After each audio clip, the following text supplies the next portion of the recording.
Bonjour monsieur. Oui. Oui n'est pas exactement la réponse que j'attendais à mon bonjour. Prenez le temps au début de votre entretien avec le jury, lorsque vous êtes observateur, de le saluer correctement. Quelques questions au sujet de l'exposé et du débat auquel vous avez assisté.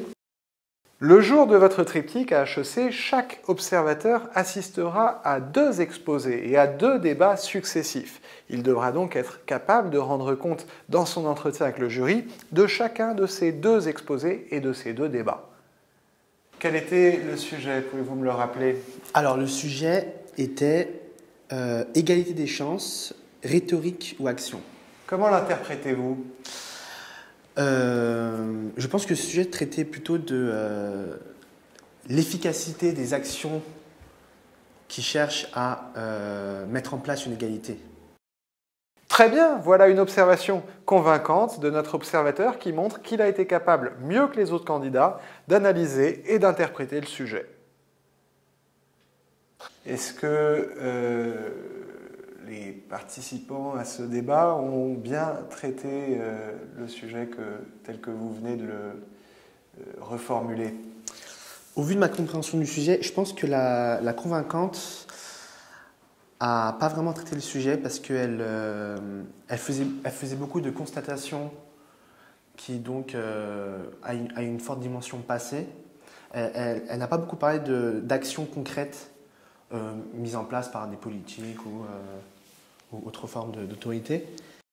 Ce que dit l'observateur est tout à fait juste. C'est seulement dommage qu'il laisse sa main droite disparaître sous la table. On ne sait pas très bien ce qu'il fait avec et c'est gênant.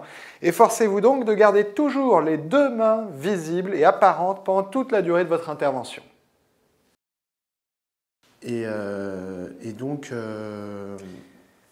elle n'a pas vraiment traité de l'efficacité des actions d'égalité. Peut-être qu'elle a au cours du débat, elle a un peu parlé de... Elle a montré en reprenant l'exemple de Sciences Po, que c'était une action qui était inefficace par le fait qu'on pouvait en abuser. D'accord.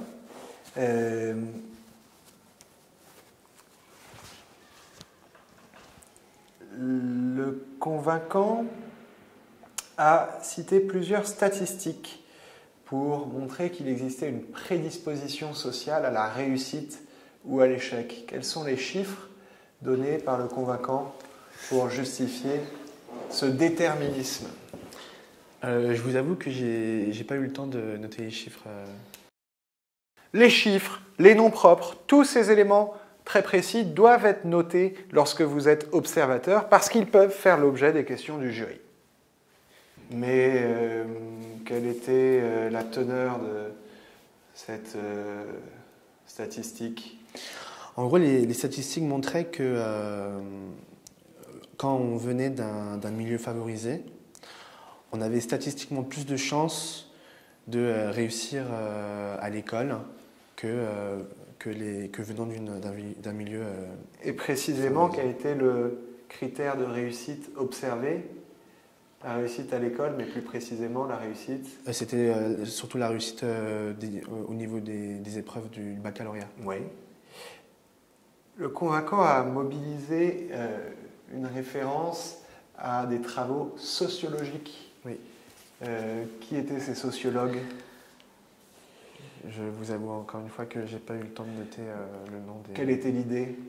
L'idée était de dire que les enfants qui venaient d'un milieu défavorisé avaient plus tendance à jouer à l'extérieur et donc avaient du mal à se concentrer à l'école.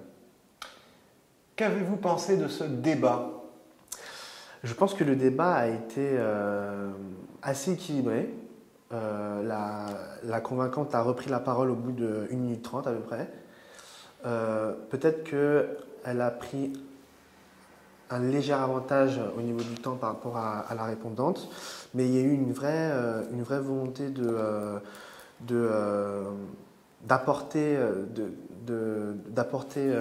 d'élever le sujet, et notamment grâce à la répondante, je pense, car elle a tout de suite donné des exemples d'actions concrètes que la convaincante, lors de son exposé, n'avait pas forcément faite.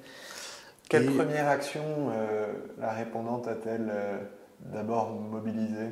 La première action a été par rapport au lycée, le fait que avant les lycées étaient très sectorisés, et donc aujourd'hui ce n'est plus le cas. Pouvez-vous me donner une note sèche pour le convaincant? Je donnerais 10 à la convaincante. L'observateur hésite assez longuement avant de donner sa note de 10. Rappelons qu'il n'est pas censé hésiter puisque cette question, il doit l'avoir préparée, elle est systématique.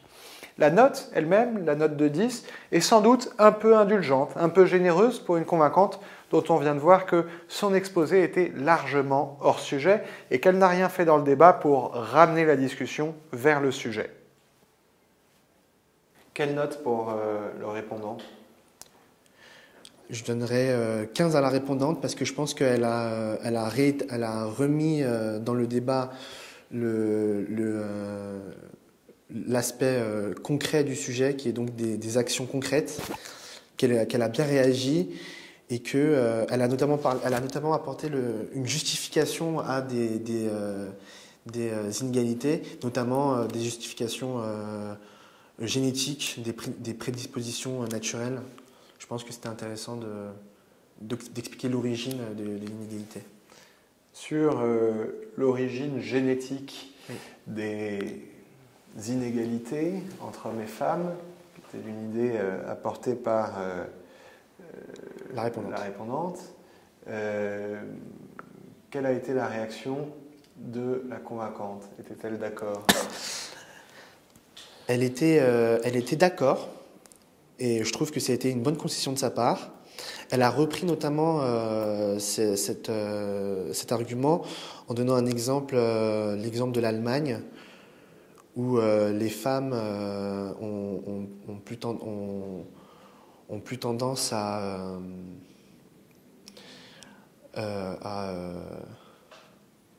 abandonner donner l'exemple de l'Allemagne où les femmes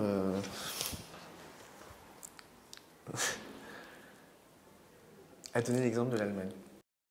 Ici, l'observateur est en difficulté. Il est assez confus, peut-être parce qu'il parle d'un moment du débat qui était lui-même assez confus. Ce qui est dommage, c'est que l'observateur en vienne à se contredire, alors que c'est la convaincante qui s'est contredite dans son intervention au cours du débat, et donc l'observateur devrait signaler cette incohérence, cette contradiction dans les termes, et ne pas la reprendre à son compte. L'Allemagne, qui est un exemple de quoi?